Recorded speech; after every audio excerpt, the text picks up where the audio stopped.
మీరు నా కోసం రోడ్ల మీదకి వచ్చారు, నా ప్రభుత్వం కోసం నేను అండగా నిలబడ్డారు. మేము చేయగలిగేది మీకోసం నిరంతరం పనిచేయటమే. మేము పారిపోట్ల బాధ్యతల నుంచి అద్భుతాలు చేయడానికి చేతిలో మంత్రదండం లేదు, కానీ గుండెల నిండా కమిట్మెంట్ ఉంది. పని చేస్తాం. నేను చాలా సభల్లో చెప్పాను, శ్రీ నారా చంద్రబాబు నాయుడు గారి అనుభవం ఎందుకు రాష్ట్రానికి అవసరమని చూస్తే, ఇన్ని అప్పుల్లో ఉండి ఎన్నిసార్లు రివ్యూ చేసినా డబ్బులు లేవు ఏ అకౌంట్స్లో కూడా.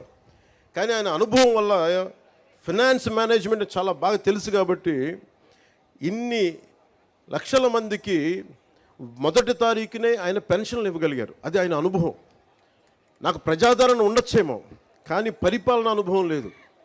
నేను నాకంటే బాగా ఆలోచించగలిగే వాళ్ళని, నాకంటే రాష్ట్రం కోసం పనిచేసే వాళ్ళ వెంట నడవడానికి, వాళ్ళ వెనక నడవడానికి, వాళ్ళ పక్కన నడవడానికి, నేర్చుకోవడానికి నేనే సంకోచించే వ్యక్తిని కాదు. అలాంటి అనుభవజ్ఞుడి దగ్గర